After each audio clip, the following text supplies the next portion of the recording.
psychological study from the National Institute of Mental Health. Just this morning, along with his longtime psychiatrist. The circle of depression is growing wider, broader. 15% of women suffer from this disorder. Affecting over 20 million Americans. Changes that have occurred in the brain. Abnormalities in the neurotransmitters. Is that a chemical imbalance? Got a problem. They've got a drug. 6 million American kids take prescribed medication. Need psychiatric care. But what if the criminal is mentally ill? The punishment, a form of aversion therapy. Champion appears on the show, but I want to... Seasonal Lyme, OCD, oppositional defiant disorder. Schools criticized for overfishing.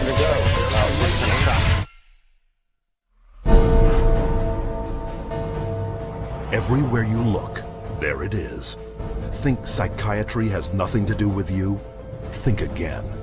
The whole field of psychiatry has gotten into every facet of your life. They basically believe that everyone is mentally ill. You smoke too much, it's a disease. You're too unhappy, it's a disease. You're too thin, it's a disease. You're too fat, it's a disease. Where are these coming from?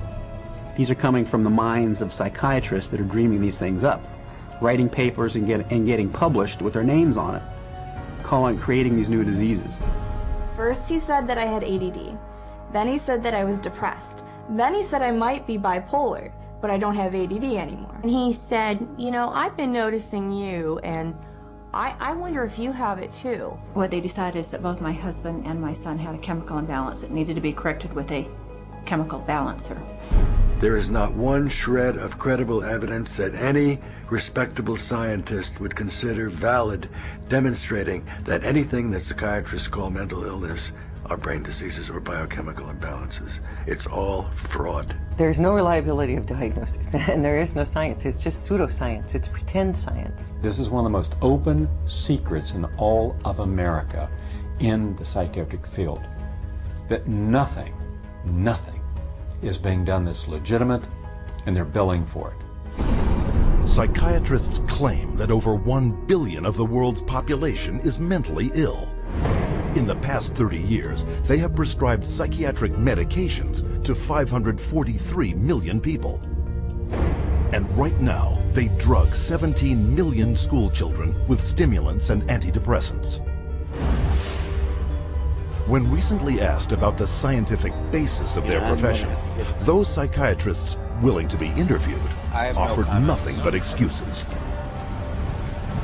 Psychiatric illness is not really illness. How do you evaluate if someone is cured or sick? Cure is certainly something we look forward to. We had no earthly idea how to accomplish. We're not good at causes. We don't know what causes mental illness. But that hasn't stopped them from pronouncing themselves mental health experts and treating people against their will. And the results? This psychiatrist, man who's supposed to work to heal people, has done nothing but destroy this man's life, and in destroying his life, destroying the lives of all of his loved ones. Excuse me. They've damaged and ruined my son, and they've trapped him in a system. The way that they treated him and made him feel like he was worthless. Bryant was being kept dumb and high on Ritalin so that they could make $2,500 per month. He gave me Valium, and I got addicted to it. It wiped out my life. My life has been ruined. My joy has been stolen. She was laying there. She took two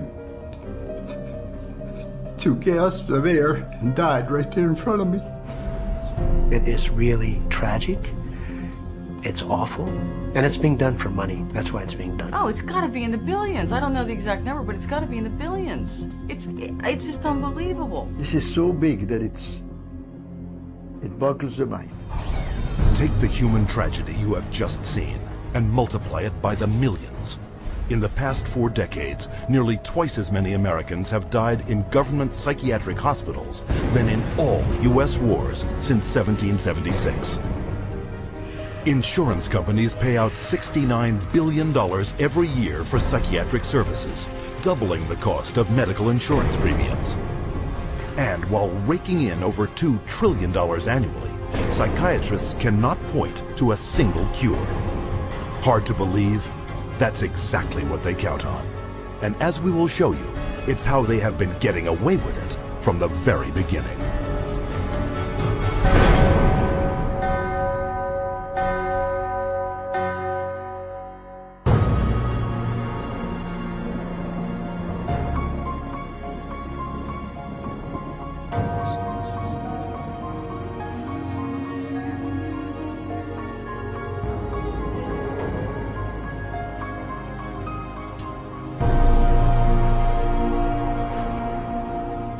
The roots of psychiatry have to do with control, power, and alienation from certain groups of people who were uncomfortable to be around. They were locked up in these places to get them out of the way. The history of psychiatry, I think, really is related to institutions. Bethlehem Royal Hospital in London was one of the world's first psychiatric institutions. Commonly referred to as Bedlam, the hospital was little more than a warehouse for those deemed mad. Inmates were confined to cages, closets, and animal stalls, chained to walls, and flogged, while the asylum charged admission for public viewings. In the 18th century, William Batty was the first to promote that his institutions could cure the mentally ill. Batty's madhouses made him one of the richest men in England, though his treatments were every bit as inhumane as those practiced in Bedlam, with not a single patient cured. His financial success triggered a boom in the asylum business and an opportunity for psychiatrists to cash in on this new growth industry. This was an era where, on both sides of the Atlantic, specialized institutions for the mentally ill are beginning to be built in large numbers. Those institutions date back certainly to the beginning of the 18th century, and in a few cases even earlier than that. But the explosive growth of an asylum sector, of asylumdom, as some historians have called it, is very much a 19th century phenomenon. It's that period when the state is persuaded to invest tax dollars in building these places. But while those who ran the institutions were getting rich, psychiatrists yet lacked the credibility to maximize their cash flow. In order to justify their profession, they needed to come up with these biological solutions, or they didn't have any profession. The only way for them to solve that was to attempt to start believing that these people that were suffering from emotional disorders was from a biological basis. Whatever was done to make this person more manageable would be simply called a treatment. And the sad reality is that many of these so-called treatments were, in essence, torture. The near-drowning devices that were developed in this period, for example, must have been appallingly frightening. For example, one device involved putting the patient into a coffin, closing the lid, and dumping it into a bath of water, and then opening it up and trying to revive the patient. There were a range of these things, and the mortality rate was very, very high. Psychiatrists next sought to give credence to their practices by cloaking them in the language of medicine. This repackaging of treatment became known as the medical model. Somebody who's really hyper and manic, if you're wrapped up in a cold sheet and dunked into some water, you're going to quit acting manic because that's a punishing treatment. But as soon as the symptoms started to go away, they started to believe that somehow by wrapping them up and dunking them in cold water, it was draining the toxics out of their body. So they built the medical model around that. Pushing the biological theory of mental illness a step further, an American, Benjamin Rush, put forth the idea that insanity was caused by too much blood in the head. The cure? Remove the blood by any means possible. Restraint, cold water, bleeding, even terror. And with that, a new medical model was created. Benjamin Rush was probably the most famous American physician of the Revolutionary era. Rush was known as the master bleeder. He bled his patients for madness. He also invented something called the tranquilizer. It's a chair that looks a little bit like an electric chair. The patient was confined in this apparatus sometimes with cold water applied to his or her head for some hours at a time, and Rush announces in a letter that he's invented this new contraption and dubbed it the tranquilizer.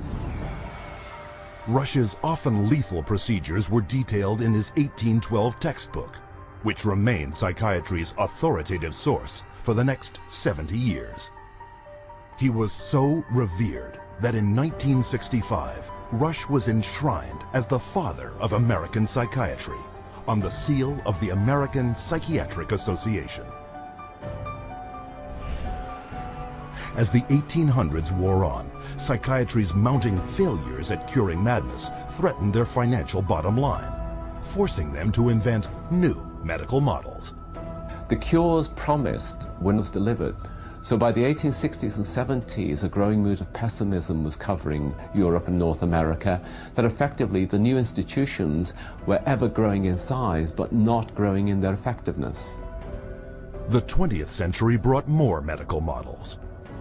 American psychiatrist Henry Cotton mutilated his patients by removing their body parts, declaring this a breakthrough in the treatment of mental illness.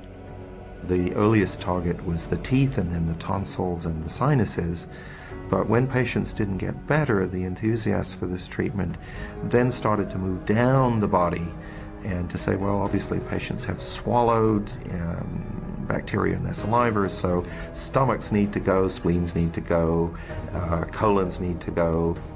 As public outcry escalated over torture and maiming of patients, psychiatrists would invent new methods, each one hailed as the miracle cure.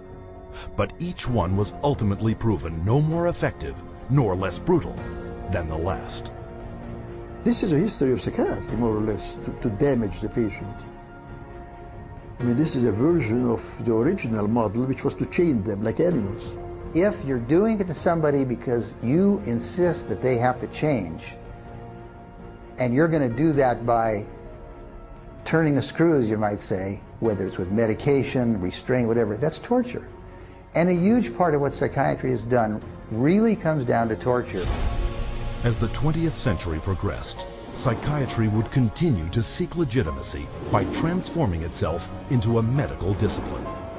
But they succeeded only in creating more efficient ways of inflicting mental and physical torture and death, a legacy that has carried forward into modern psychiatry, with its most profitable medical model to date, the mass drugging of millions.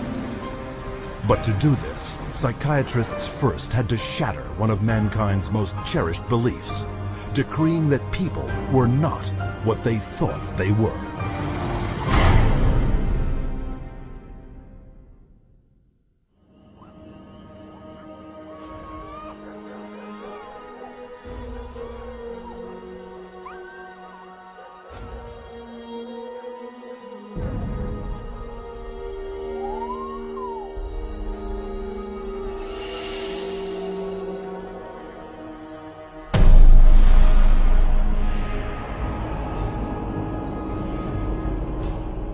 Leipzig University, Germany, 1879.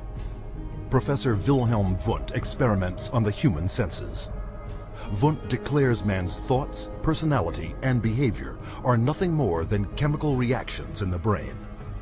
Wundt became frustrated with his inability to change behavior because he was dealing with the original, psychology. That's the psyche, that's the soul. He created a new science which was based on man being an animal without a soul, to be trained. Not to be a thinker, but to be trained. Students from around the world gathered to study Wundt's new definition of man as a soulless organism. The spirit of the age was summed up by German philosopher Friedrich Nietzsche. Gott ist tot. Gott bleibt tot. Wir haben ihn umgebracht. Following Wundt's theory, a Russian, Ivan Pavlov, conducted animal experiments seeking methods to modify behavior. Pavlov studied in Wilhelm Wundt's laboratory in Leipzig, Germany, in the late 1800s. And he experimented with dogs, with electrodes and stimulus response, denying privileges to denying rewards. And he noticed that when you brought out some food in front of animals, dogs in particular, that they would begin to salivate. So he'd ring the bell at the same time that he brought the food out, and then eventually, instead of bringing the food out, he just rang the bell, and of course the dogs got all excited. He called that a conditioned reflex. Pavlov's first human subjects were children. He punched holes in their cheeks to collect and measure their saliva. Pavlovian conditioning became one of the major foundations of a lot of behavioral science research in the 20th century. The idea that behavior could be controlled through repetitive conditioning became known as behaviorism. The behaviorists believed that all children are animals and can be trained as animals. This was the view of behaviorists. As a matter of fact, John Watson, the most famous of the behaviorists, says that you have to treat human beings or look at human beings the way you would look at the ox you slaughter. See, the behavior is not interested in what's up in your head or your soul, because they don't believe there is a soul. Watson's successor, Harvard psychologist B.F. Skinner, believed all behavior could be manipulated to suit whatever ends the behavioral psychologist was seeking. Skinner developed what's called operant conditioning, where he was able to demonstrate you can change animal behavior by certain schedules of reinforcement, by giving them rewards at certain times, and then you can teach pigeons to play ping pong, for example, and you can teach rats to run mazes, and you can teach human beings to seek certain economic or societal rewards. Skinner could actually shape new behavior patterns, and this actually was the sort of thing he quite soon became very famous for. Perhaps his most notorious experiment was the Skinner box. He was designing the Skinner box, which is something like a big playpen, but everything in it's controlled. The temperature's controlled, the light's controlled, and so on. And the idea is then you present children with certain stimuli that you want them to learn to react to. For nearly a year, Skinner isolated his daughter in a box similar to those he built for rats. The child was stimulated and had to respond in a certain way, like a chicken or a rat in a cage, because they firmly believe that children are animals. If you believe, though, that a child is a human being, you can't train him like a rat. Today, about $40 million a year in taxpayer money is paid out by the United States National Institute of Mental Health for behavioral psychology research. A total of $19 billion since 1948. With these funds, psychiatrists apply the same conditioning techniques developed by Pavlov, Watson, and Skinner. Case in point, a juvenile detention center where children are hooked up to 270-volt batteries and shocked in a procedure called aversion therapy. Antoine was having a number of problems because he was up at a center that was shocking him every time he did anything. There was a button on a little, almost like a TV remote, that would be used and pushed. They will get an additional shock for trying to remove the electrode. So they're expected to sit there and let this electricity pass through their skin without trying to remove it. If they yell in anticipation of the shock, they will shock the student an additional time for yell. The cost to send a student to Judge Rottenberg from New York is about $214,000 per student. These students are tortured. They're given this electric shock therapy for no other reason but to inflict pain. Other techniques include administering electric shock to treat sexual deviance, sending powerful magnetic impulses through the skull to interrupt brain activity, and shooting high voltage through surgically implanted electrodes, all to stifle problem behavior, and costing up to $100,000 per patient. And while this science without a soul led to behavior modification techniques that continue to generate billions in research and treatment, it also laid the groundwork for another psychiatric movement that would cause the deaths of millions.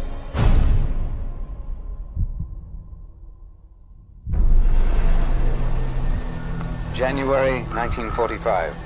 As World War II comes to a close, the full horror of Hitler's final solution is exposed, with grotesque killing factories unparalleled in human history, Mass graves filled with corpses of men, women, and children, murdered by starvation, bullets, and poison gas.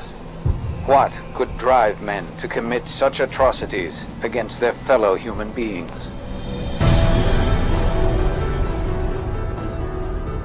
The answer is the pseudoscience called eugenics, created and promoted by psychiatrists decades before the Nazis came to power.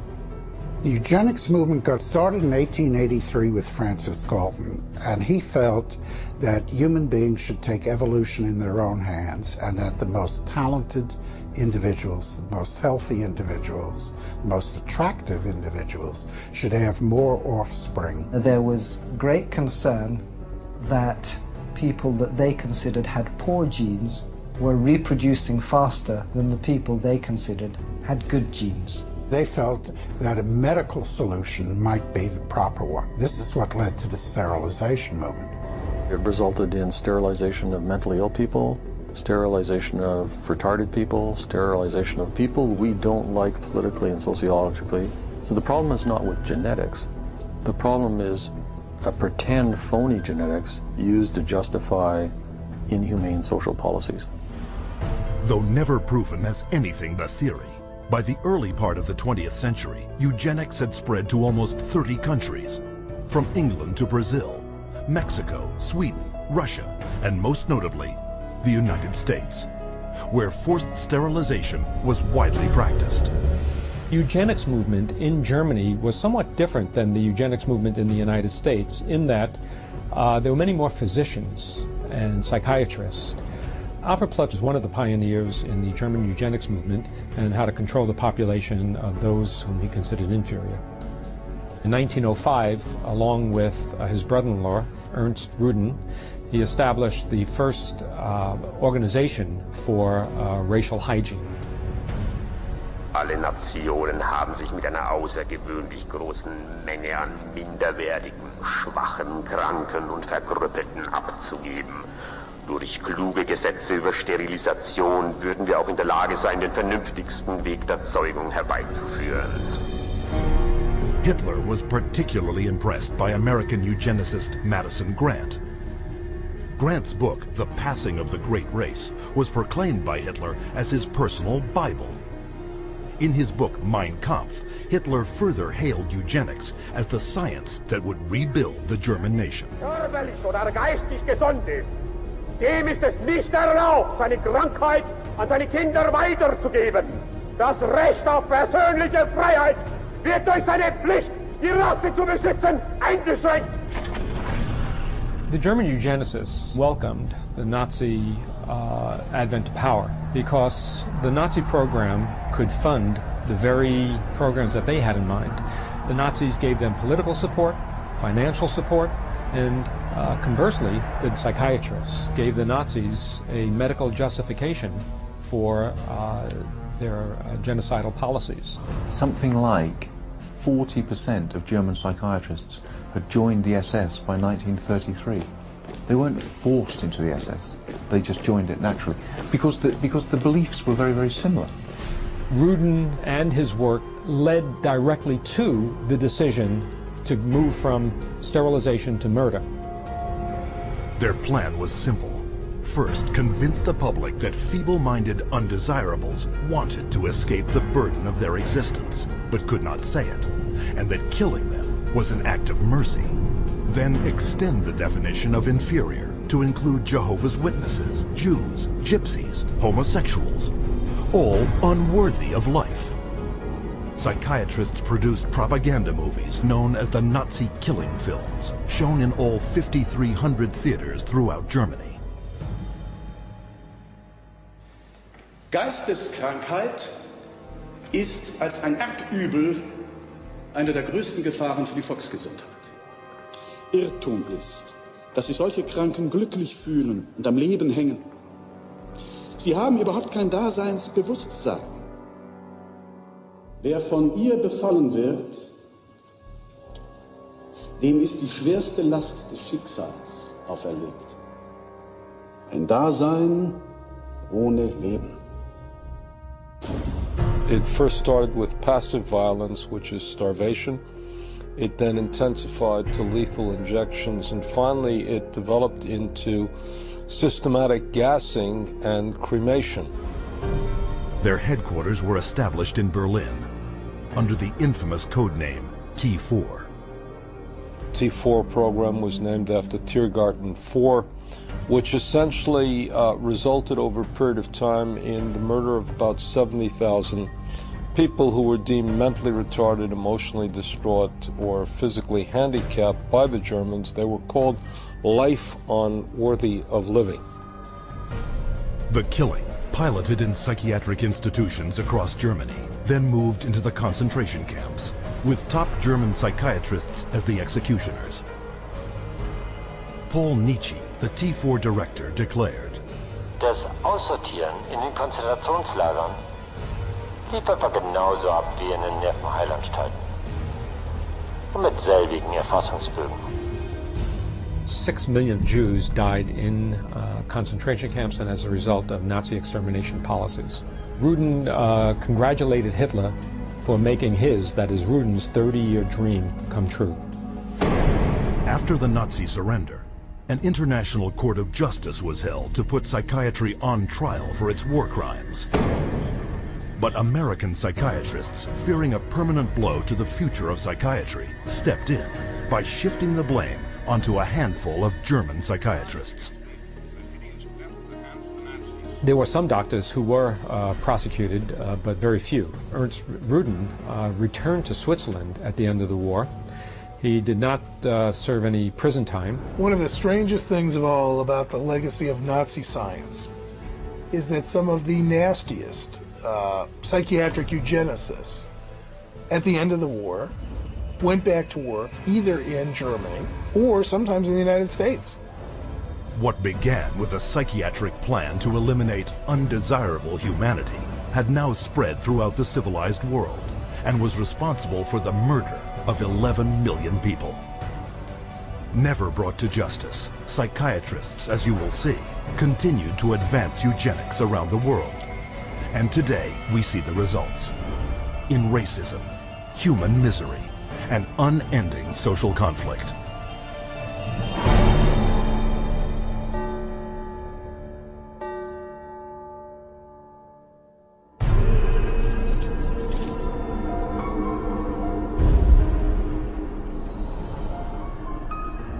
After World War II, a new eugenics was resurrected out of the bones and ashes of the old eugenics.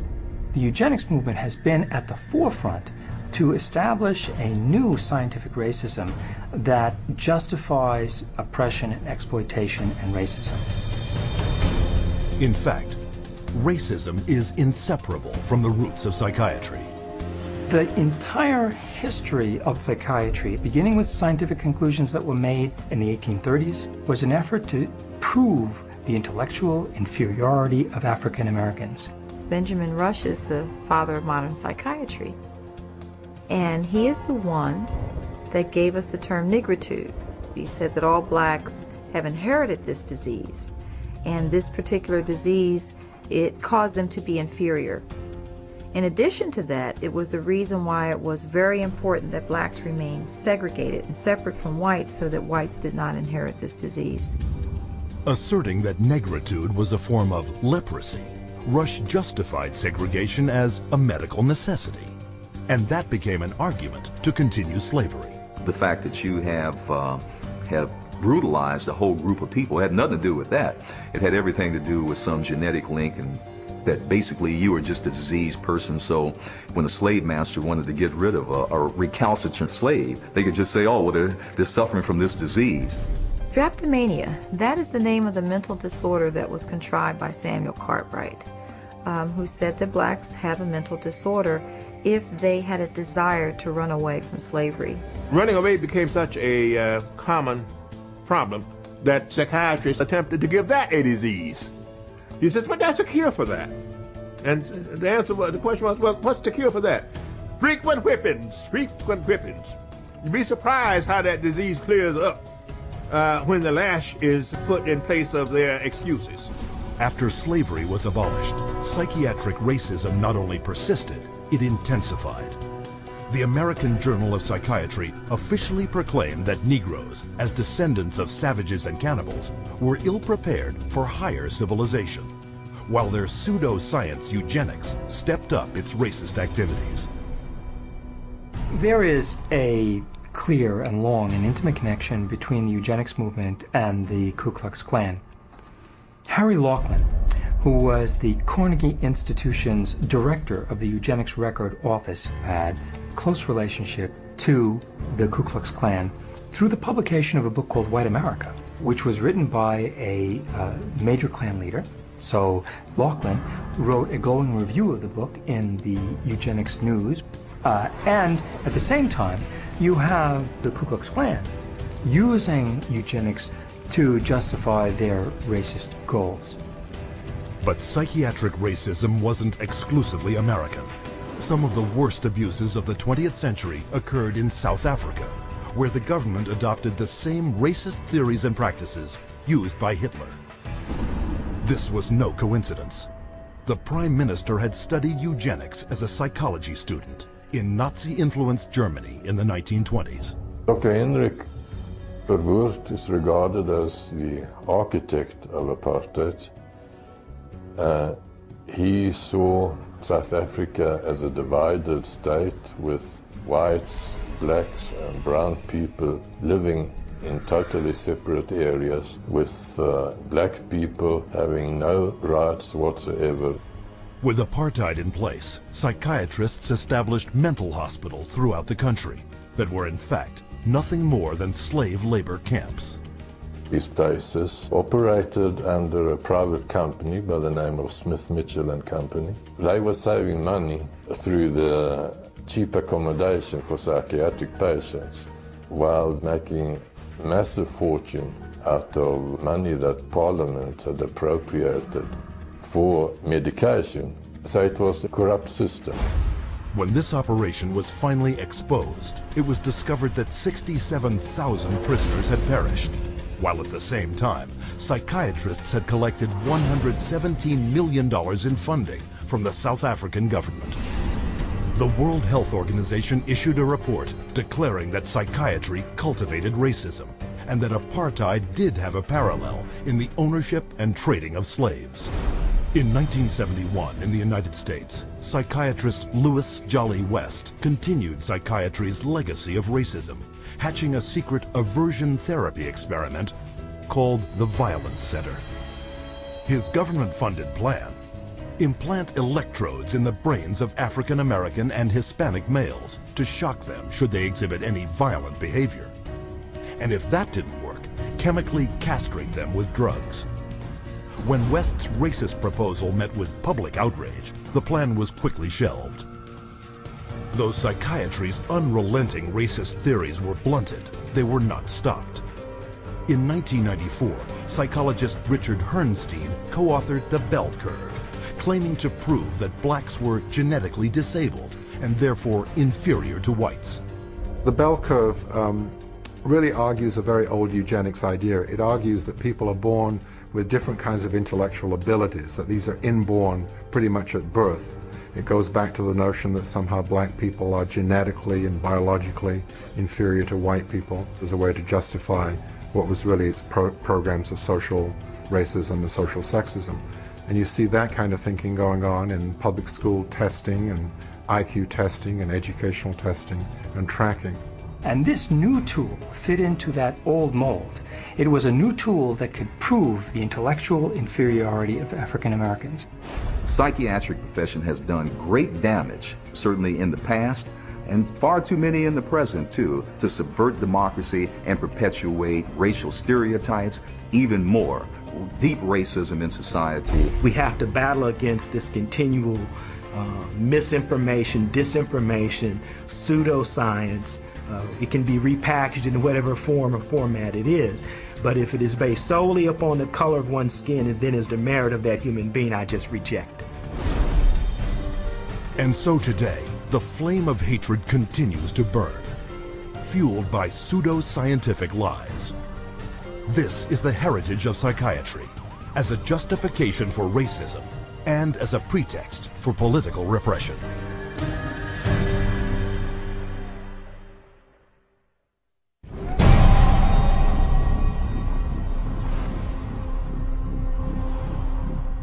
быть верными коммунистическим идеалам, убежденно, с революционной настойчивостью претворять в жизнь ленинский завет, учиться коммунизму, трудиться самоотверженно, по-коммунистически, всей жизнью своей, утверждать на земле дело Ленина, дело партии. Клянемся!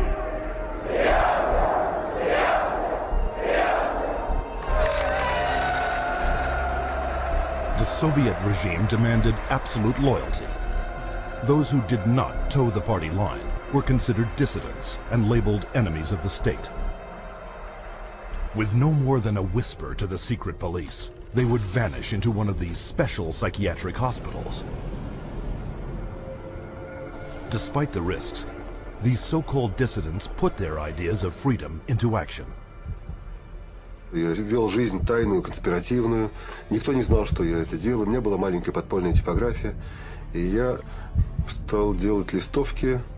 While others considered themselves loyal Soviet citizens.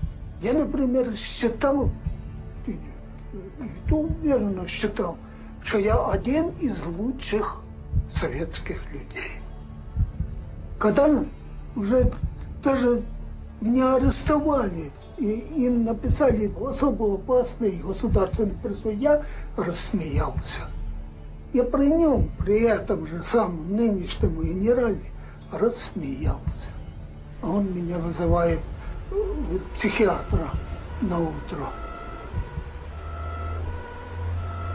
According to Soviet psychiatrists, they all suffered from inflexibility of convictions, a symptom of a new disorder, sluggish schizophrenia. Вот когда добьешься, тогда я заем.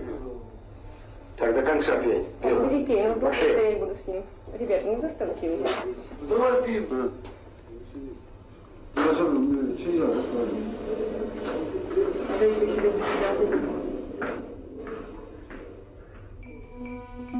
Like their counterparts in other countries, the Soviet psychiatrists prescribed powerful drugs to cure their patients. Они никогда их с удовольствием не принимали. И находят пути их не принимать. Мы обязаны просмотреть прием лекарственных продуктов, чтобы больные лекарства дошли до больного. Вот они где-то уже, как говорится, в горле проглатывают, все, ротовая полость чистая. И потом вот такие делают какие-то движения, отрыгивают. Врач на обходе говорит: как себя чувствуете, Петр Петрович? Я говорю: послушайте, вот, а там, когда 5 кубиков галоперидола, то надо, например, слюна до полу, там перекошенность вся, значит, одни мышцы растягиваются, другие сокращаются, совершенно ужасные позы, лицо все ужасное, на душе страшно просто. Я человека, вот самое главное, описать это состояние невозможно. Санитары совершенно безнаказанно могли избивать. По любому поводу. Или вообще без повода. Вот, например, санитар открывает дверь, и вдруг, если тут ты оказался, например, в проеме двери. И вот этого достаточно было, чтобы, скажем, получить удар. Если больной, скажем, оказывал сопротивление при избиении, то его могли привязать, и привязывали, и избивали, и продолжали избивать уже привязанного. Проходит, допустим, год-два, там выписывают убийц, выписывают насильников. Михаил, ты бы лучше убил бы кого-нибудь, мне бы легче было тебя отсюда вытолкнуть. Это было, вот, растало такое чувство безысходности. From 1967 to 1987, the Soviet government arrested over 2 million people who, for political reasons, were diagnosed as mentally sick and were forced to undergo psychiatric treatment. Even today, psychiatry remains the coercive tool of choice for governments throughout the world. What we've learned is that in Gitmo or Guantanamo Bay, that we had teams of healthcare professionals called the biscuit teams, behavioral scientists, psychologists, working with the military to advise them on how far you could push a prisoner. There are abuses that have been documented around the world. We have healthcare professionals who have committed potentially acts of treason within their medical ethics. And there's nobody supervising that. There's nobody making them stand accountable to their medical ethics. But psychiatrists have never reserved physical and mental torture exclusively for political prisoners. Throughout history, they have repackaged it and sold it to the public as therapy.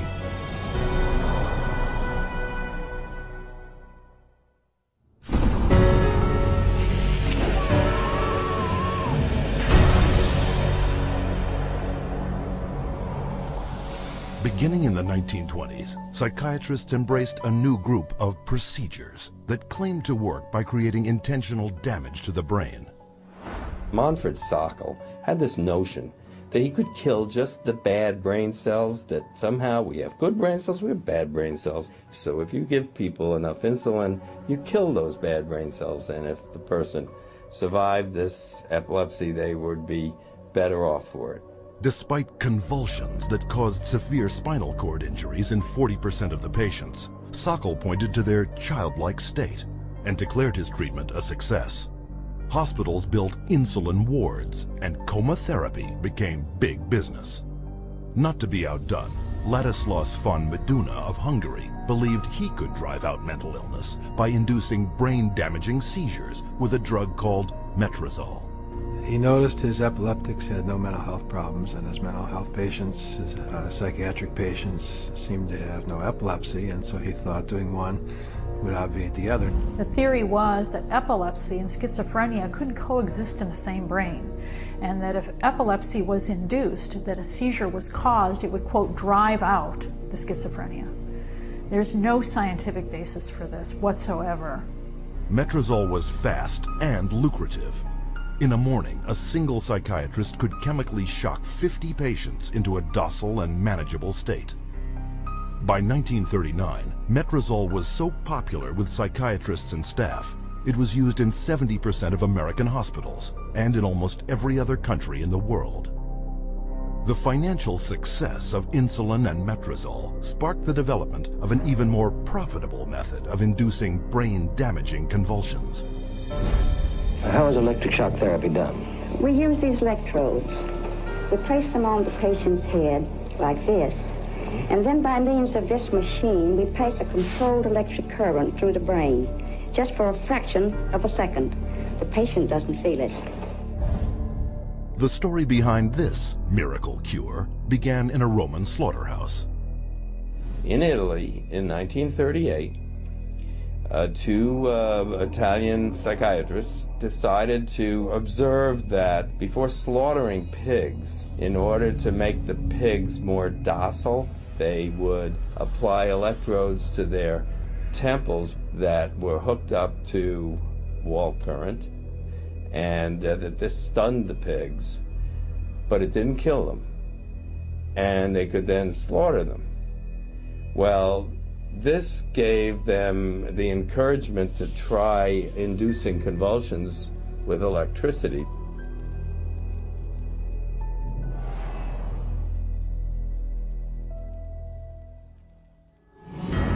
We would see teeth falling out, broken spines, bones knocked out of joint, broken bones, and people even getting internal organ damage from being restrained while they were having these uncontrolled writhing seizures, convulsions.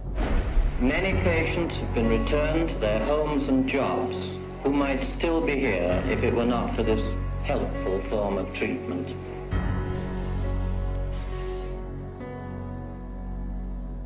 Having successfully sold brain damage as a cure, psychiatrists searched for even more precise ways of targeting the brain. This was jump-started in 1848 when an explosion blew a steel rod straight through the head of Vermont railway worker Phineas Gage. While Gage survived, his personality was dramatically altered. 70 years later, Portuguese neurologist Egas Moniz would try to obtain a similar result by drilling into a patient's skull and squirting pure alcohol directly into the brain, killing the tissue of the frontal lobes. Moniz called this new procedure a lobotomy. Dr. Walter J. Freeman would become lobotomy's most infamous practitioner. He discovered he could do it faster without having to drill through the skull. There was no anesthesia. And he would just lift up the eye and stick nothing more than an ice pick right into the brain, right under the orbital bone, and then just rake the thing back and forth until he was satisfied that he had caused enough disruption of brain tissue, and then pull it out. Freeman traveled the country in his lobotomobile, hacking apart his patients' brains on stage, or sometimes right there in the vehicle. And he would pull up and offer lobotomies to people, get referrals from the local doctors, or sometimes people didn't even go through doctors. They'd go right to the lobotomobile, and he would just do the brain-damaging procedure right there. By the time his surgical privileges were revoked after his last patient died on the operating table, Freeman had performed or supervised over 3,500 lobotomies, more than 25% of which, by his own admission, left his patients in a vegetative state. They lobotomized 1 million people in the 40s and the 50s and beginning of the 60s until they came to the conclusion that this was a destructive treatment. But though the stories of miraculous cures were soon exposed as brain-damaging frauds, psychiatrists kept one step ahead, inventing new forms of psychosurgery, passed off as medical advances. I completely shudder from head to toe. And that's what I heard in my head when he drilled something in my brain. Northwest, actually, of the centre hole. I'm sorry I had to do that. Yeah, why did you have to do that? I went, oh, funny, and all. Did you? My head all shook inside. Oh, dear. Oh, my head shook inside. Yes, all right. Everything shook, the eyes, everything, the teeth. Oh, that's wrong. That was grievous bodily harm done to my brain. And nobody has the right anyway to play God with somebody's brain. The whole operation took about 8.5 hours, and they kept me awake for every second of it, and I remember every second of it. And I still remember it to this day because I have this operation every day of my life. Whether I like it or not, I have it. Psychiatrists still tout the benefits of lobotomy, a treatment that earns them $31 million annually. But in the wake of lobotomy's tarnished reputation, psychiatrists were quick to push electroshock back into the spotlight. Renaming it electroconvulsive therapy, they now give patients anesthetics to squash their screams and paralyzing agents to avoid watching the writhing of agony. The main misconception that people have about ECT is that it's new and improved.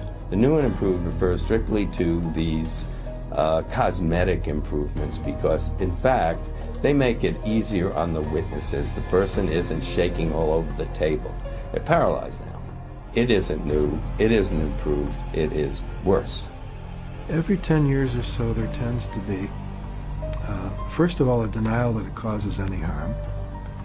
Secondly, an acknowledgement that it might have caused harm, but here's a whole new approach, and now this one is blameless, without any research to back it up. The ECT machine can produce anywhere from 50 to 400 volts.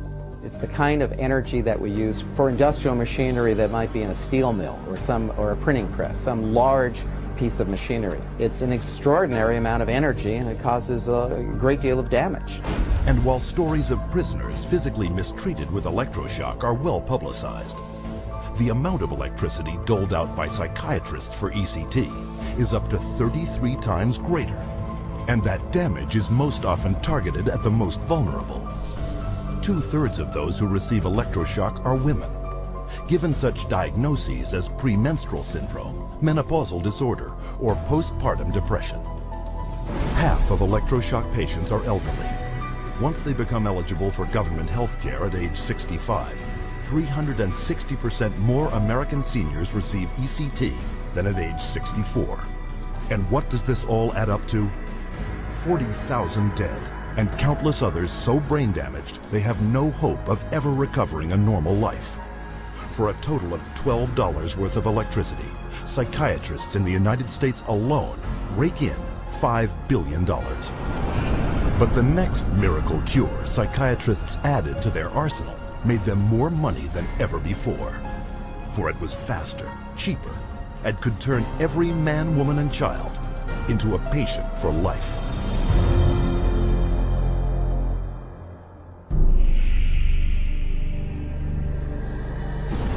By the early 1950s, psychiatrists discovered their next miracle cure.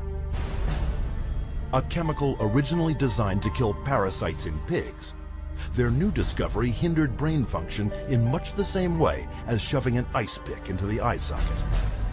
It was an old treatment in a new disguise.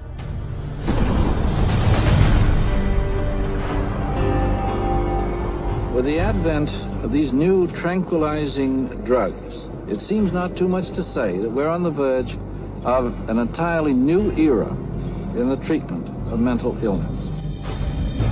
Dubbing it a chemical lobotomy, Canadian psychiatrist Heinz Lehmann described Thorazine as a simple, easy-to-take pill with the same effects as psychosurgery, but without the mess.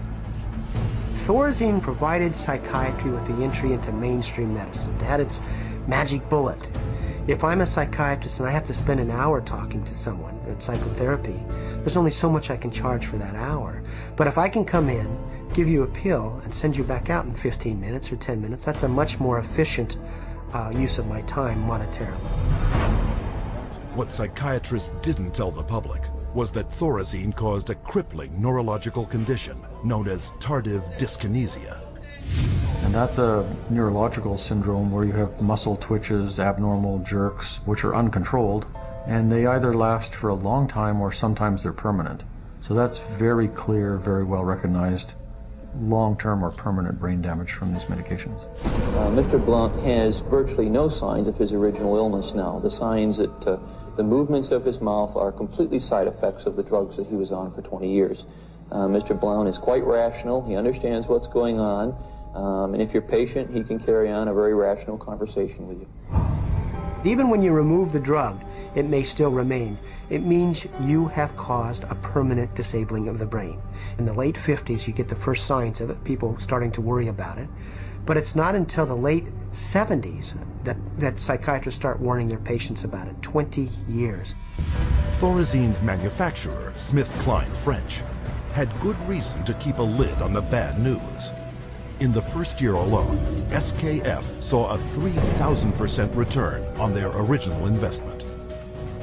With the public and the press kept in the dark about the severe and disabling side effects, prominent doctors and psychiatrists met in Puerto Rico to lay the groundwork for the expansion of psychiatric drugs far into the future. Psychiatrist Dr. Nathan Klein wrote this in the conference's final report. The present breadth of drug use may be almost trivial when we compare it to the possible number of chemical substances that will be available for the control of selective aspects of man's life in the year 2000. Dr. Klein spearheaded a movement flooding new psychiatric wonder drugs onto the global marketplace, backed by a massive publicity machine, spending hundreds of millions of dollars. Psychiatry was now an industry of drug pushers. By 1970, the American Psychiatric Association was so dependent on drug company money that 30% of its annual budget came from pharmaceutical advertisements in its official journals.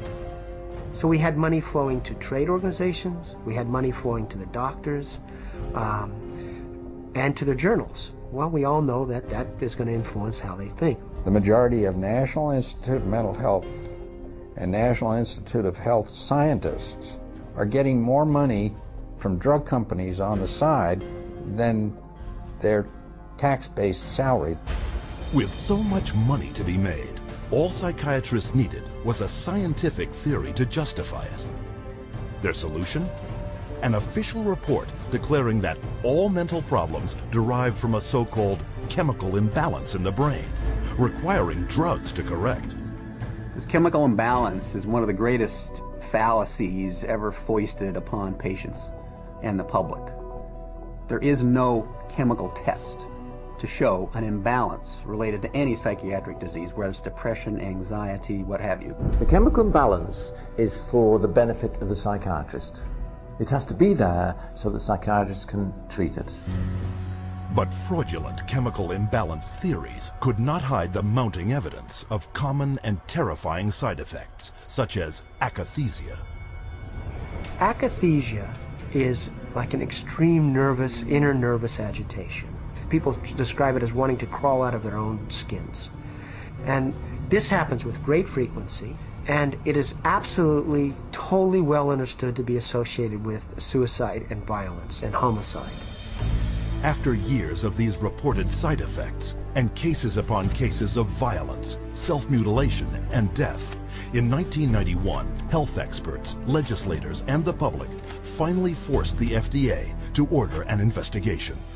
I know with absolute certainty that if Charles had any idea of the side effects of Prozac, he would never have taken it. I had two sons, David Lee, age 8, Billy 16, wife 20 years, all gone. I'll tell you why. After being on Prozac for 21 days, my wife shot and killed both of these two boys right here. She turned the gun to herself and shot herself twice. I took the 9mm automatic, sat down on the bed and put the gun to my head. And I blew a 4-inch hole out the back of my arm instead of my head. Thank God I was a lousy shot. Had someone looked further into Prozac, steps could have been taken to avoid it. What was supposed to be an unbiased hearing was a panel of psychiatrists, the vast majority with personal financial ties to pharmaceutical companies.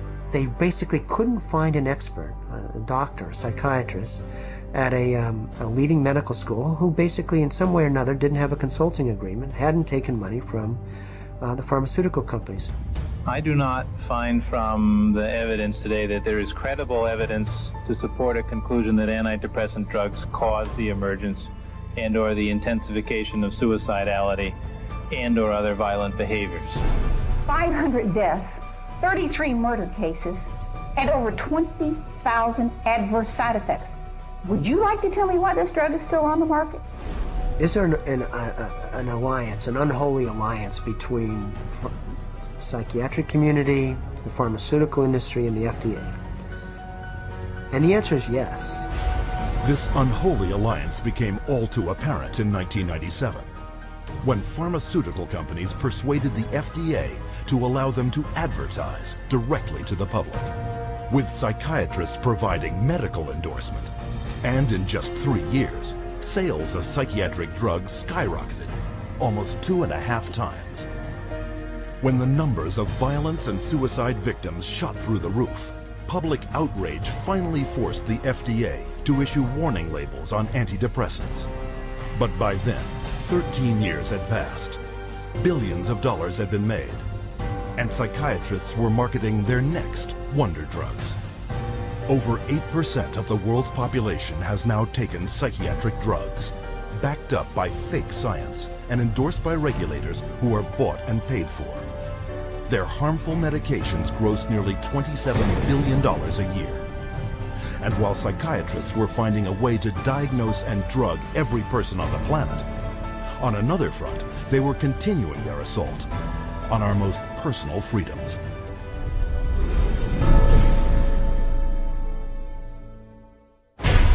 Psychiatrists demand the absolute right to determine what is best for the so-called mentally ill. After all, the mentally ill are crazy and unable to evaluate their own treatment.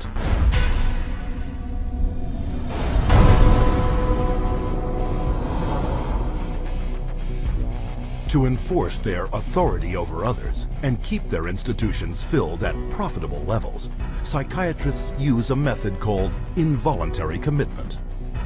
When you go to a real doctor, say a family doctor or a cardiologist, a patient always has the right to refuse treatment.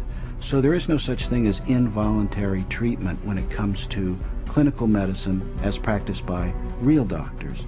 Psychiatrists, of course, believe that people can be treated against their will. In 1956, psychiatrist Winfred Overholser presented a plan to Congress intended to take involuntary commitment to a whole new level. The plan: purchase 1 million acres of Alaskan wilderness, build a huge mental asylum, and change the commitment laws so that anyone could be shipped off with no more than a simple nod from a psychiatrist. The bill sailed through the House of Representatives, but when the public caught wind of the plan, they became enraged, referring to it as Siberia, USA. The bill was quickly struck in the Senate. But while the death of the Siberia bill put a stop to their large-scale plans, involuntary commitment still remained the most effective and profitable method for filling psychiatric institutions. Again, the person has committed no crime and has no trial and is sent directly to a mental hospital, which is really a prison. How many people go to an insane asylum and say, please lock me up? Doctors don't lock up anybody. Psychiatrists lock you up. Even children can be taken from their parents with little legal recourse. They just invaded our home. They came in with officers. Our kids were scared. You know, they come in with a piece of paper and say, you're giving us your kids. And it's like, you know, how can they just come in and do that? She said, you could be arrested for medical neglect. And I said, but how was that when, you know, this is my child? And I see that he doesn't need that much medication. Why would you threaten me with something like that? At 10 p.m., 2 policemen and 2 social workers came to my house and took all 4 of my kids away. Once committed to psychiatric hospitals, patients are drugged and restrained. The more a person objects, the more this objection is construed as symptom of a mental illness. At which point the person would be locked up in restraints. There would be the ankle, the knee, the waist, the head, the wrist, and the shoulder restraints. And if when that process was happening, if there was almost any resistance at all, the person then would be medicated to a point where they would almost be knocked out. We had one case where they actually took a patient in a seclusion room and beat him up. Then they lied about it to the services that investigated. So it's a pretty wide range of abuse issues that we've encountered. Psychiatric staff provoke their patients into violence so they can bill insurance companies up to $1,600 a day for each restrained patient. A patient would resist diagnosis, resist treatment, and also want to leave treatment while they were at the hospital. And invariably, every time, that person's situation would be exacerbated until they were put in constraints and medicated, at which point there would be documented reasons to keep that person in treatment. The burden of such claims is passed directly to the public in the form of soaring healthcare premiums. As for their victims, the experience is traumatic and even lethal.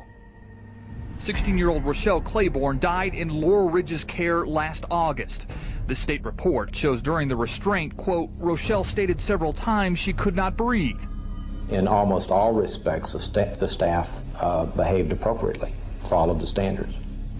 By taking advantage of weak or vague restraint laws, psychiatrists and their staff are almost never held criminally liable for assault, battery, and murder. He begged me to take him home, take him out of there, that they were treating him wrongly, and he didn't want to stay there. And I got a call that there had been an accident, that they held him down until he couldn't breathe anymore. I wish I would have listened to him, take him out of there before it had happened. And then I miss him every day. And I wish I could have him back, but I can't. To this day, no one has been charged for the child's murder. The elderly are a prime target for psychiatric abuse, with treatment of senior citizens in mental institutions costing private and government insurance over $29 billion a year. Unwarranted commitment has occurred that wouldn't have occurred if the people hadn't had insurance. The proof of that pudding is generally in how fast they get out once the insurance runs out. Involuntary commitment is a form of psychiatric slavery, where persons are treated as if they're property and they are deprived of liberty, and people are making money in the process. As long as we have involuntary mental hospitalization, psychiatry is a prison work. It's a crime against humanity. It is not medicine. Every minute of every day, someone is involuntarily committed to a psychiatric institution. And if you think this is something that can't happen to you or someone you know, think again. Every 75 seconds, someone in America has been committed against their will. And with over $1 trillion allocated to U.S. hospitals since 1965, psychiatrists have carved out for themselves a lucrative commercial enterprise, hidden behind a dubious interpretation of the law. But all too often, psychiatrists commit crimes too blatant to be ignored.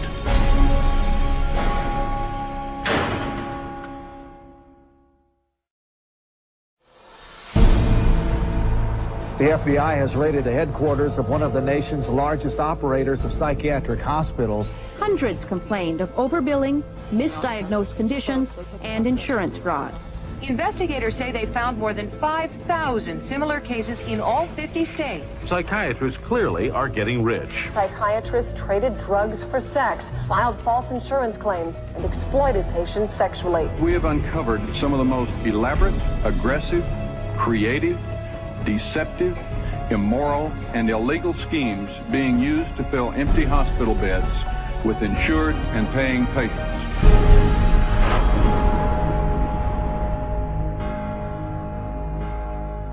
Every psychiatrist takes an oath to follow an ethical code of conduct, to put the care of their patients above all else.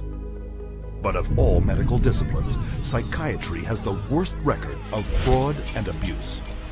Psychiatry is almost a license to print money. If a doctor were clever enough, and many of them are, there's no reason that they couldn't make at least $500,000 a year fraudulently and get away with it in psychiatry. I don't purport to have deposed every psychiatrist in Las Vegas. I can tell you for a fact I haven't. Maybe I've deposed half, and by and large they were a dishonest, deceitful, lying bunch of people. So prevalent are their deceptive and criminal billing practices. Insurance investigators have slang for it, like the California wave and the $100 handshake. $100 handshake is when usually a patient is institutionalized. Psychiatrist, psychologist will visit that person, shake hands with them, say, hello, I'm Dr. so-and-so, I'm taking care of your problem here, and then leaves. They might have 10 or 20 patients there. They bill an hour for each one, and they might be in the hospital for a total of 30 minutes. So 20 patients, 20 hours, and they'd send the bills off to Medicaid. We see that most of the victims of recovered memory therapy were women who had excellent health insurance, whether it was government insurance or private insurance, because many insurance policies wouldn't pay for this kind of long-term nonsense. So those people were targeted because of the nature of the insurance that they had. Every year, the U.S. psychiatric industry defrauds government and private insurance of $40 billion, using any means possible to deceive the public. There were some advertisements, very seductive advertisements, for people wanting to lose weight and were having problems losing weight. And they would be given, all expenses paid to go to a particular spa. But when they got to this spa and went in and signed in, it wasn't a spa, it was a psychiatric center. And then they couldn't get out. What instead they received is they received massive doses of mind-altering drugs, and they were kept for a lengthy period of time, and their insurance carrier was billed tremendous amounts of money for something that was unnecessary. But their lies go beyond the psych ward and into the courts, where as paid witnesses, they will say anything to collect their fee. A psychiatric expert who will have one opinion in one scenario and a completely opposite opinion in another scenario based on which law firm or governmental agency is paying for his time. The psychiatrist, on one hand, will tell the public that suicide can be prevented, but will go into court and tell a jury that suicide cannot be prevented. And then once you show his prior inconsistent statements, you also show that he is paid very well by pharmaceuticals, then the jury says, you know what, we're not so sure about you because you just lied to us. Add to the greed, dishonesty, and avarice their sex crimes. Accounting for only 6% of the physicians in the country, psychiatrists commit 1/3 of the sex-related offenses committed by doctors. It has happened so often that by the mid-'80s, the insurance companies who insure physicians across America started writing sexual claims out of the policies altogether. That's how common it was.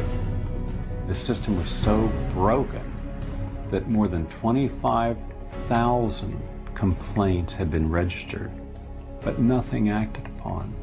When a psychiatrist has a patient, a female patient, and abuse them sexually, there's a very high probability they'll get away with it. I've seen many cases where the mental health professional becomes very disturbed and is using very strange and odd treatments, and that can go on for many years with no one finding out about it because it's not very public. It's quite private. Things happen behind closed doors. Tragically, their sex crimes often involve children. Case in point, Dr. C. Markham Berry. On the surface, a well-respected member of his community. But all that shattered when he was arrested on child molestation charges. Van loads of child pornography were removed from his home, and the subsequent investigation uncovered his sexual abuse of former patients, boys aged 7 to 17, who he photographed and sodomized. All part of what the state called 50 years of Berry's rampant, undetected sexual escapades with children. This is not an isolated incident. It is the carefully masked character of the members of this profession. In every city, every state, every country, you'll find psychiatrists committing rape, sexual abuse, murder, and fraud. And as you will see, psychiatry's entire credibility depends on the biggest fraud of all.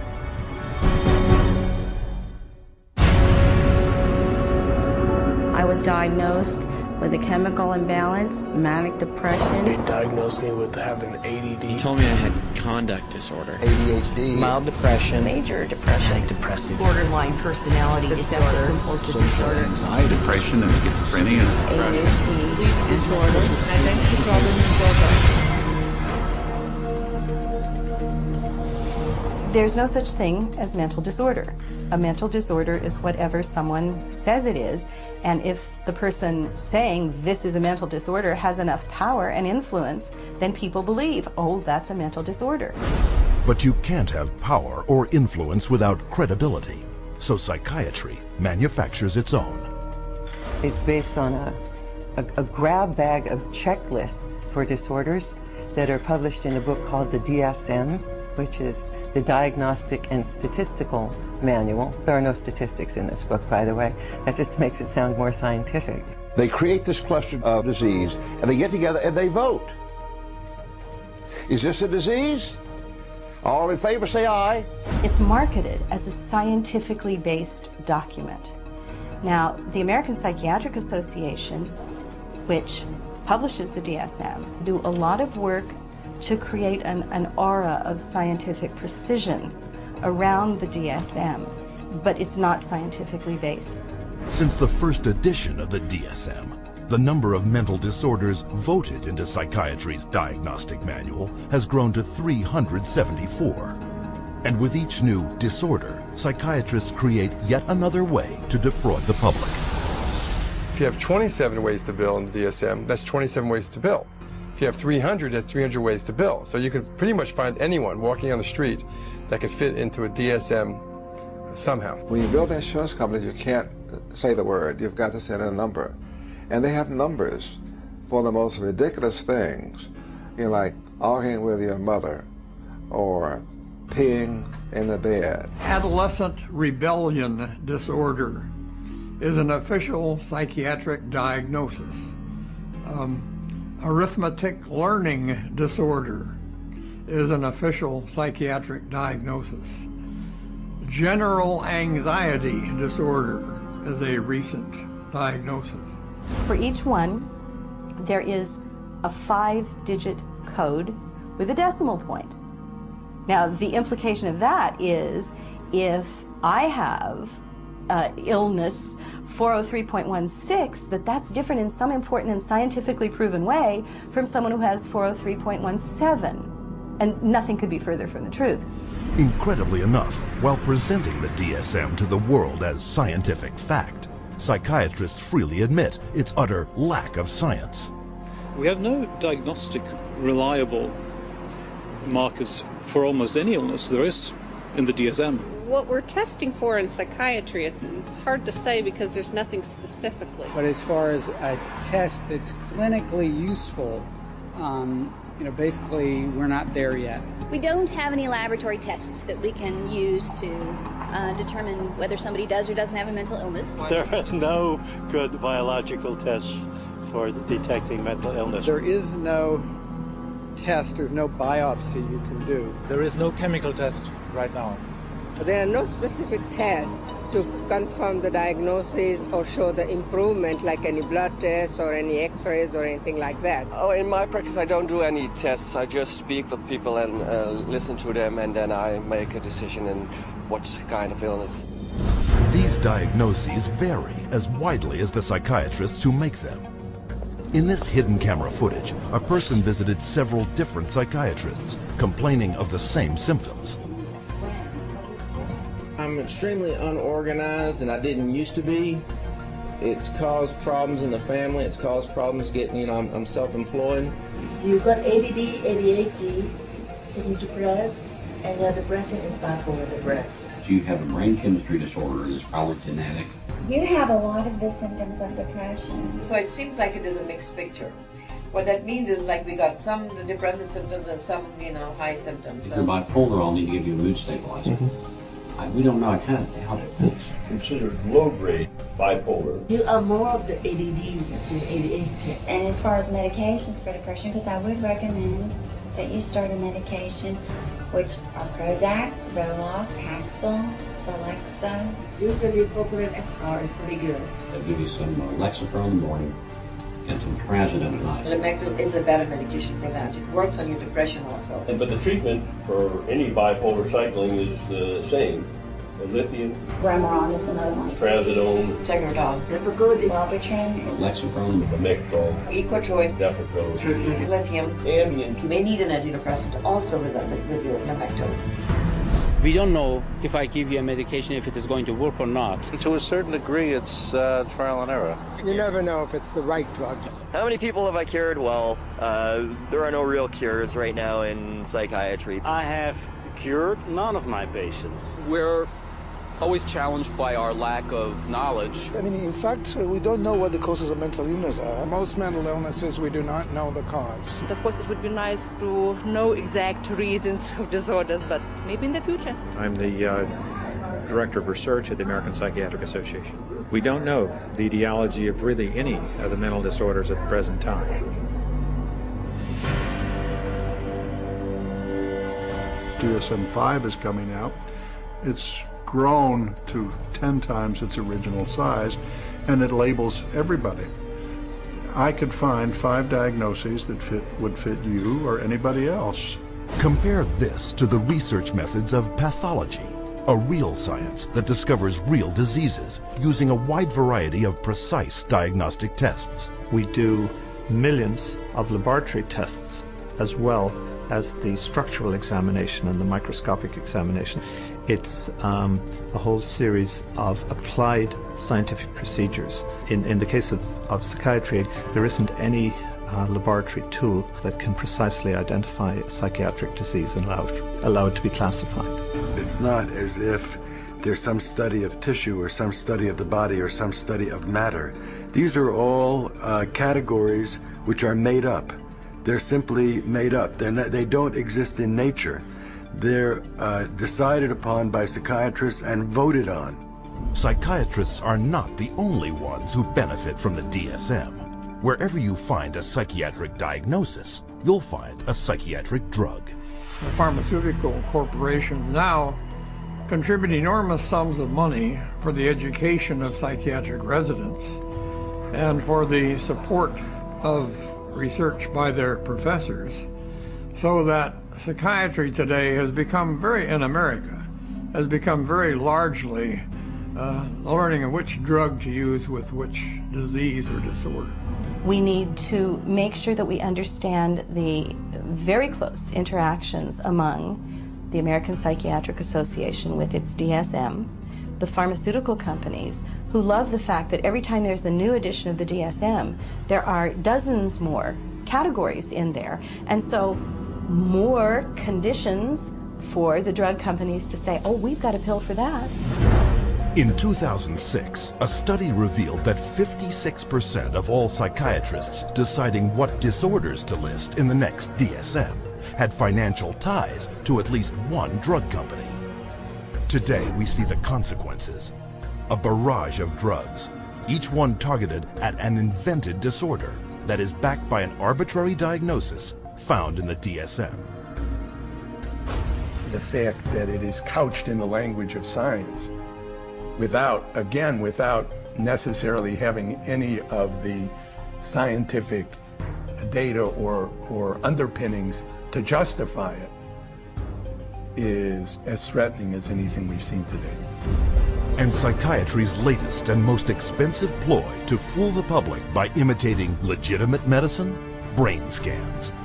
We can scan all the brains we want to. The fact that we see changes in different people's brains, changes in functioning, doesn't mean that we've discovered anything that has its origin in the brain. It just means that we're seeing changes, but it doesn't mean that there's something wrong with the brain. Psychiatrists and psychologists use the DSM to label 450 million people worldwide as mentally ill, a total equal to the populations of France, Italy, Germany, Canada, Australia, the United Kingdom, and Russia combined. While sales of the psychiatric drugs they push have topped $27 billion annually, funding from world governments for these patients gross psychiatry $440 billion a year. And much of this money comes from the diagnosis and drugging of our most trusting and vulnerable.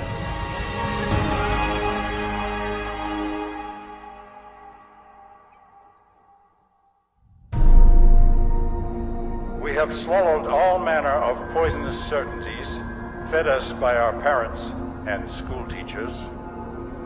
If the race is to be freed from its crippling burden of good and evil, it must be psychiatrists who take the original responsibility.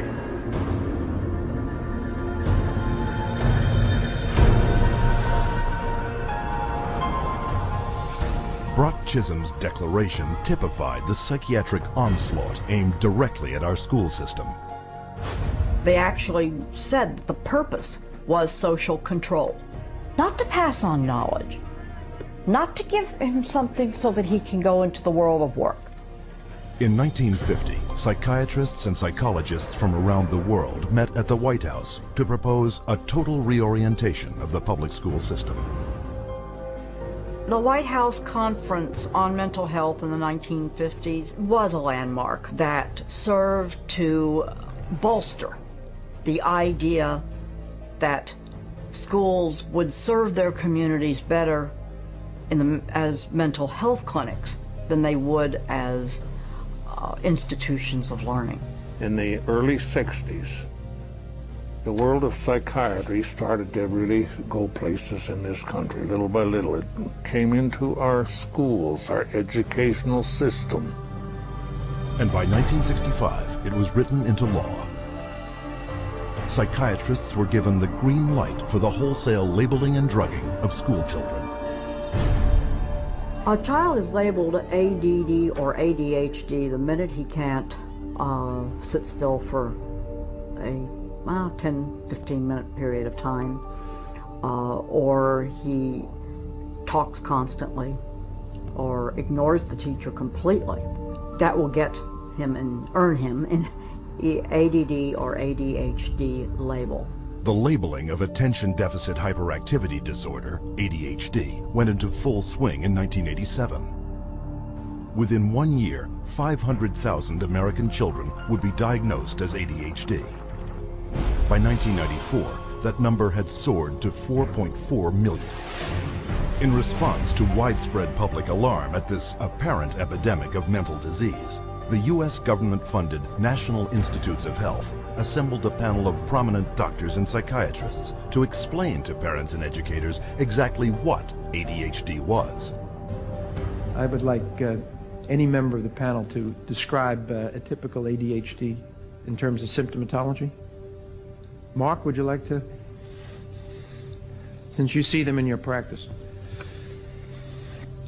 I think the panel has been frank, and the difficulties here are immense in terms of these. It is hard. It's very hard to know how to answer this question. They cannot, even when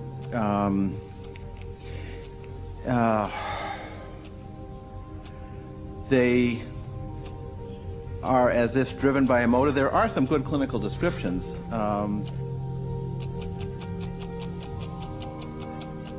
And I think,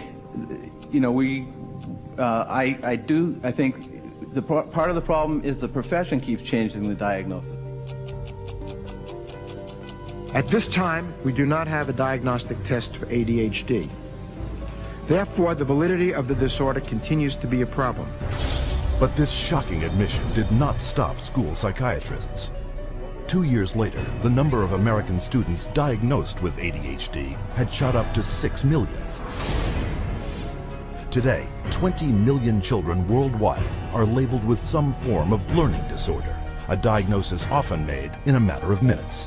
We would sit behind a two-way mirror along with the parents. We would then look at the child. We would do small manipulative activities with them to see where their deficit was.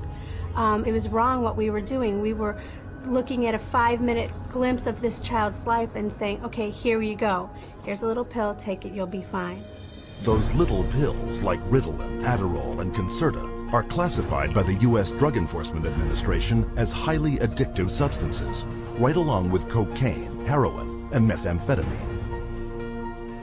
When I was on the Ritalin, it made me just feel totally different, like I wasn't even who I was. I was, flipping out, was twitching, going crazy. I felt like I was out of it all the time, like I wasn't there, I wasn't human. You're just a zombie, pretty much. You do what you can just to get by and just don't do anything extra. My mother never teased me, but she thought I really had ADHD and I was wrong, and I had something wrong with me. So I thought she'd feel bad and feel sorry for me if I died, but then again, I thought that she would miss me a lot, and I also love her a little more than I wanted to kill myself. And so I stopped when I realized that. The abundance of prescription medications created a new income source for kids, selling their meds to their schoolmates. It's called kitty cocaine. They take the Ritalin and they just repackage it and they sell it on campus to the kids because it's like speed. I figured if I was going to do drugs, I might as well make it worth it. And I ended up doing street drugs, and then I ended up getting into it really bad. We're looking at marijuana and other things as being gateway drugs, and actually the so-called medications are a greater gateway drug. The Ritalin drugs are backfiring big time, because if the child is already disruptive and he takes cocaine, he's going to be a lot more disruptive after he's taken it. It is not going to calm him down. Boom, she got on the drugs and her personality changed, her behaviors changed, they became erratic and dark and violent, and it was just a nightmare. He kept having adverse reactions, becoming very, very angry. He could not control his behavior, he couldn't control his temper. He was on 5 different psych meds, Prozac and lithium, and he was 7 years old. And he was unable to function. He would have rages and then crying and all kinds of just violent rages, grabbing knives and all of this. The list includes 15-year-old Kip Kinkle withdrawing from Prozac when he shot 22 classmates, killing 2 after murdering his mother and stepfather at his home in Springfield, Oregon. 18-year-old Jason Hoffman on Effexor and Celexa when he opened fire at his California high school, wounding 5. 15-year-old Sean Cooper on a mix of antidepressants when he shot students in Idaho. And 17-year-old Eric Harris on Luvox when he and partner Dylan Klebold killed 12 classmates and a teacher in the bloodiest school massacre yet, Columbine. And all of this overshadows the very reason children came to school in the first place, to get an education. Since 1970, the United States has fallen from 9th to 28th place in worldwide academic standing. While during that same period, the number of American school children labeled with learning disorders has skyrocketed, and the sales of ADHD drugs have multiplied 32 times. Children don't ask for psychiatric drugs. Children don't ask to be diagnosed. They don't want to be called crazy. So you ask the classic Roman question, legal question, cui bono, who benefits? The people who makes the diagnosis.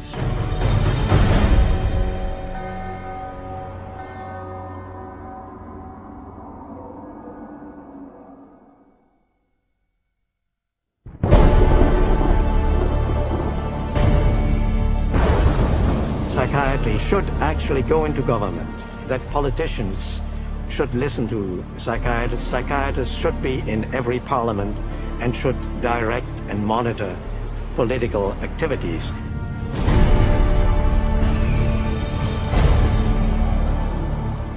Psychiatry, in little more than a century, has infiltrated society on a global scale, and not by accident. People aren't aware that in 1940, a prominent British psychiatrist, Colonel J.R. Rees, addressed the National Council on Mental Hygiene and set the agenda for psychiatry for the next 60 years. Since then, psychiatrists have been given authority in nearly every sector of our society, with tragic results. We must aim to make it permeate every educational activity in our national life. Public life, politics, and industry should all of them be within our sphere of influence. We have made a useful attack upon a number of professions. The two easiest of them, naturally, are the teaching profession and the church. The most difficult are law and medicine. Rees's colleague, psychiatrist G. Brock Chisholm, co-founder of the World Federation for Mental Health, later expanded upon psychiatry's plans. To achieve world government, it is necessary to remove from the minds of men their individualism, loyalty to family traditions, national patriotism, and religious dogmas. To implement their master plan, American psychiatrists convinced the U.S. Congress that mental illness was a national threat that only they, with vast increases in funding, could solve. And thus began massive U.S. government expenditures for psychiatric research, which have climbed from $1 million a year in 1946 to $1.4 billion today, an increase of more than 139,000%.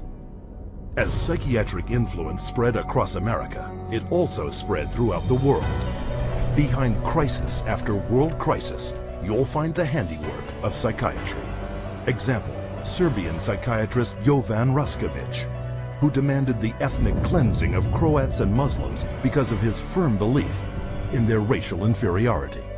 The result, Bosnia in the 1990s, where Raskovic's colleague, psychiatrist Radovan Karadzic, and Prime Minister Slobodan Milosevic established Balkan concentration camps, where the mass torture, rape, and murder of the innocent happened once more.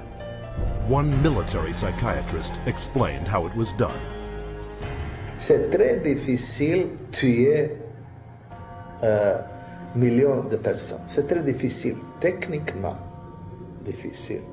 Les Allemands étaient bons techniciens et ils ne pouvaient pas, ils pouvaient seulement 6 millions de Juifs exterminés. Ils massacrent, par exemple, 100 ou 200 de personnes, ou violent 100 femmes et 100 jeunes filles, pour que les autres sont effrayés et échappent. Alors vous avez le terrain pur. With century-old Pavlovian conditioning, coupled with modern-day mind control techniques, psychiatrists and psychologists can turn average men, and even children, into mass murderers. You could train them to use firearms indiscriminately. You could train them to shoot people with very little feeling or thought. You could train them to use abusive and brutalizing procedures in order to obtain information with no hesitancy, with no concern. This is how terrorists are created. In the wake of 9/11, Osama bin Laden was characterized as the mastermind behind the attacks. But the acknowledged brain trust and commander of Al-Qaeda is Ayman al-Zawahiri, educated in psychology and pharmacology at the University of Cairo, and the author of the Al-Qaeda training manual on the use of coercive psychiatry. And orchestrating the terrorist bombings in Madrid, Abu Hafiza, another Al-Qaeda operative, relying on those same techniques to manipulate the minds of men. You can implant memories. Memories are potent sources of motivated behavior. If you implant enough memories of specific kinds, you can shape and change the nature of human thinking and feelings. And it was thought to be a kind of ultimate weapon, because what greater weapon could there be than control of the human mind? You can control minds, and you can move people around, particularly when you control their lives. It's easier to control their minds. When we look at psychiatry and psychology, social control is the primary agenda. And that agenda is being put in place throughout the world right now, using mental health screening campaigns fed to the public under such innocuous sounding names as Teen Screen. The national government is actually encouraging it and wanting to test every single kid in our public school system. All children are put under this kind of a test for psychiatric evaluation, a 10-minute test that tells them absolutely nothing. I predict that upwards of 90% of all the people screened will be diagnosed as having a psychiatric disorder, which means that we'll have an entire generation that will be a perfect profit center. The man behind the Teen Screen program, psychiatrist David Schaefer, consultant to the U.S. Department of Defense. They're not just screening children to have complete control of the 52 million children in school. They're screening now, and that bill, they will screen their parents, and they will screen all adults in America. The idea of mass screening for mental illness in the American population, run by a government initiative, is one of the scariest ideas I ever heard of. Psychiatry is politics, has always been politics. It is politics pure and simple, because psychiatry was always the application of force against people who don't want to be forced. It's a sad thing, and parents better wake up. Society better wake up, because we're in serious trouble if they don't. Psychiatry's master plan to infiltrate all sectors of society is becoming a reality. We don't have an epidemic of mental illness. We have an epidemic of psychiatry. Something can and must be done about it.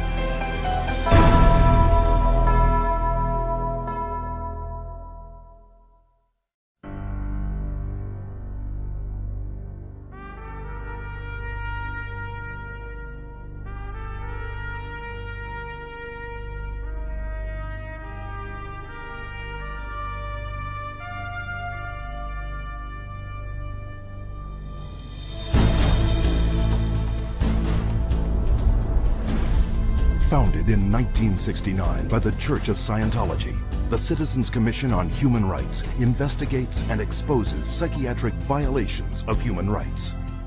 From its international headquarters in Los Angeles, California, CCHR documents psychiatry's invasive and destructive practices and publishes its findings, making them available in some 15 languages. More than 8 million copies have been distributed to healthcare professionals, government officials, educators, and business leaders world over. The headquarters is also the site of the world-renowned exhibit, Psychiatry, an Industry of Death. Centered around 14 documentary films, this state-of-the-art exhibition presents the history of psychiatry, from its origins, where the mentally ill were caged like animals, to the present-day mass drugging of society as the cure for invented mental disorders. Traveling versions of the exhibit visit hundreds of cities across 5 continents, opening the way for hundreds of thousands to discover for themselves the dark truth behind psychiatry. What is today a global human rights movement began more than 30 years ago with the fight for the freedom of one individual, Victor Giori, forcibly committed to a Pennsylvania psychiatric hospital. He was interviewed by a psychiatrist who said, "I can't understand a word this man is saying. He's incoherent. Obviously a paranoid schizophrenic. Commit him," which they did. Now, he wasn't babbling incoherently, he was speaking Hungarian. We filed a lawsuit against the hospital. In the middle of the case, the doctor, who was the head of the hospital, stands up and he says, "We want nothing more to do with Victor Giori." The release of Victor Giori was the first of thousands of cases throughout the world, helped by CCHR. CCHR challenged involuntary commitment laws throughout the United States and internationally, and what we found was that people were being incarcerated without any legal rights. They had no right to an attorney. They could be drugged, shocked, lobotomized without their consent. Example, Australia, 1977, where CCHR exposed a psychiatric practice called deep sleep treatment. Patients were being knocked unconscious with a cocktail of barbiturates and other psychiatric drugs, and they were being subjected to electroshock treatment daily, sometimes twice daily, without their knowledge. Deep sleep treatment had led to 48 deaths. It was CCHR that investigated it, exposed it, and fought for over a decade until deep sleep treatment was banned. In South Africa, CCHR exposed psychiatric camps where mental patients were kept and brutalized and then farmed out as slave labor. In Italy, CCHR worked with legislators and the media, conducting raids on psychiatric hospitals, the conditions of which were barbaric, and CCHR got them shut down. In Japan, CCHR exposed the financial crimes of psychiatrists and hospitals that were defrauding the government and taxpayers. The guilty were tried, and the hospitals put out of business. And in the United States, CCHR uncovered a billion-dollar fraud in the nation's largest chain of private mental health facilities. 600 federal agents conducted raids across 20 states. Dozens of prosecutions ensued, millions in fines imposed, and the entire chain of corrupt hospitals was bankrupted and permanently closed. And behind every public warning you see today about psychiatric drugs is CCHR. CCHR has documented the side effects of these drugs, has taken evidence to the FDA, has gone to Congress, has obtained congressional hearings. It took 13 years before the FDA finally admitted that those drugs can cause suicide and issued black box warnings. We got 9 state laws passed. Following that, it was the introduction of the Child Medication Safety Act in 2004. In the last 3 years alone, there have been more than 50 international drug regulatory agency warnings exposing the dangers of psychiatric drugs. History has told us every workable method that could be used to help people who are seriously disturbed, who do need some sort of treatment, has been suppressed and smashed by the vested interests of psychiatry and the pharmaceutical industry. The public's largely been getting their information from the industry that benefits on putting them on psychiatric drugs. It's an advertising campaign. It's not science, it's marketing. CCHR is causing things to change by being champions for a growing number of well-intentioned people who are risking their professional careers to speak up against the abuses of psychiatry. Having that support from a group like this has made a tremendous difference in what I feel personally that I've been able to accomplish. So I think of CCHR as fellow soldiers. I'm unaware of any other organization that does the kind of work that CCHR does, particularly on the scope and the level that they do. CCHR has been very effective at moving the ball down the field. One at a time, one state at a time, one legislator at a time. CCHR has had the resources to be able to teach and have legislators become more aware of what the problem with the psychotropic drugs are. CCHR has researched the issue. When you need the facts, you go to CCHR. Today, CCHR has over 300 chapters in dozens of countries around the world. Wherever and whenever psychiatrists abuse human rights, CCHR takes its message to the streets.